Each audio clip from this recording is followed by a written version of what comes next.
Hello friends, this is Dr. Ravi Sani. Today we are going to discuss the respiratory volumes and capacities. The first one is the tidal volume. Volume of air inspired or expired during a normal respiration. It is approximately 500 ml. A healthy man can inspire or expire approximately 6000 to 8000 ml air of per minute.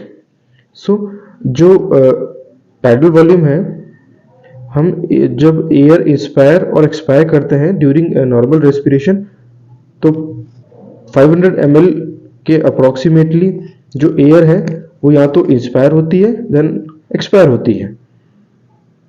सो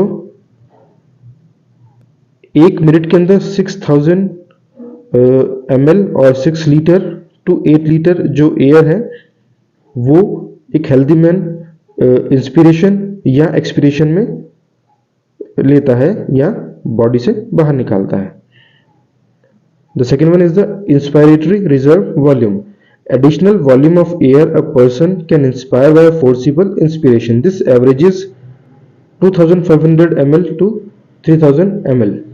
सो जो tidal volume जो है उसमें हमने जो air inspire और expire की थी वो नॉर्मल रेस्पिरेशन में थी, बट जब हम फोर्सिबली जो एयर को इंस्पायर करेंगे तो जो एडिशनल एयर जो हम लेते हैं that is called the inspiratory reserve volume. और इस केस में अराउंड 2.5 लीटर टू 3 लीटर जो एयर है वो इंस्पायर कर सकते हैं हम forcibly. The next one is the expiratory reserve volume. Additional volume of air a person can expire by a forcible expiration. This averages 1000 ml to 1100 ml. Same like inspiration. जब हम expiration में forcibly 500 ml के अलावा जो अगर हम air को expire करेंगे, this is called expiratory reserve volume. जो 500 ml जो है that is a tidal volume, जो कि नॉर्मल जो रेस्पिरेशन है उसमें या तो हम इंस्पिरेशन में एयर लेते हैं या एक्सपिरेशन में एयर बाहर निकालते हैं. इंस्पिरेटरी रिजर्व वॉल्यूम में हमने फोर्सिबली एयर को इंस्पायर किया था और एक्सपायरेटरी रिजर्व वॉल्यूम में हम फोर्सिबली एयर को एक्सपायर कर रहे हैं. तो दिस एडिशनल जो वॉल्यूम है that is around 1000 ml to 1100 ml. Now residual volume. Volume of air remaining in the lungs even after forcible expiration. This averages around 1100 ml to 1200 ml.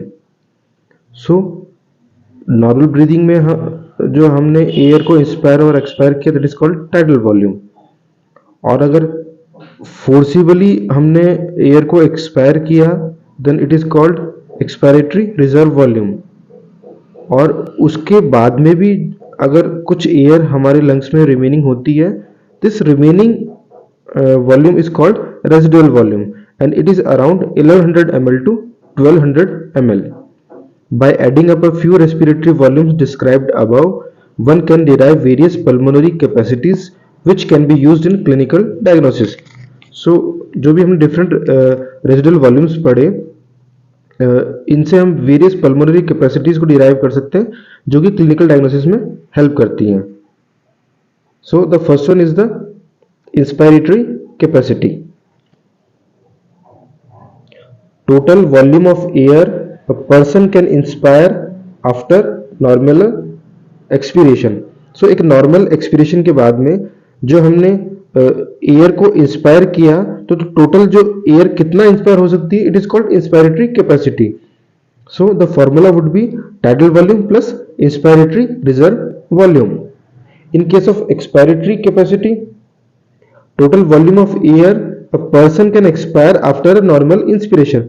सो एक normal inspiration के बाद में हमने जो volume जो है वो हम कितना एक्सपायर कर सकते हैं it is called expiratory capacity. और इस केस में जो tidal volume plus expiratory reserve volume would be called expiratory capacity. The next one is the functional residual capacity. that is volume of air that will remain in the lungs after a normal expiration. So normal expiration के बाद में जो air है उस जो कितना air जो है वो लंग्स में रहती है, it is called functional residual capacity, और इस केस में एक्सपायरेटरी रिजर्व वॉल्यूम और जो रेजिडुअल वॉल्यूम है उसको हम एड अप करते हैं।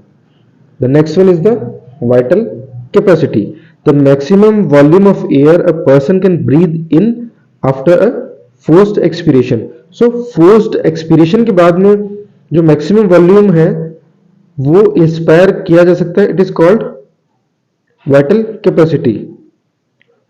It includes expiratory reserve volume, tidal volume and inspiratory reserve volume, or the maximum volume of air a person can breathe out after a forced inspiration, just इसका opposite है।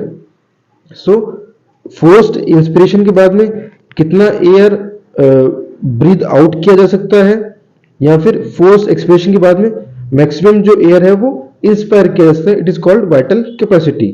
The next one is the total lung capacity, total volume of air accommodated in the lungs at the end of forced inspiration। forced inspiration के बाद में जो total air है वो कितना lungs में enter कर सकता है, this capacity is called total lung capacity and it includes residual volume, expiratory reserve volume, tidal volume and inspiratory reserve volume, और इन शॉर्ट वाइटल कैपेसिटी और रेजिडुअल वॉल्यूम को अगर हम एड अप कर देते हैं then it is called total lung capacity.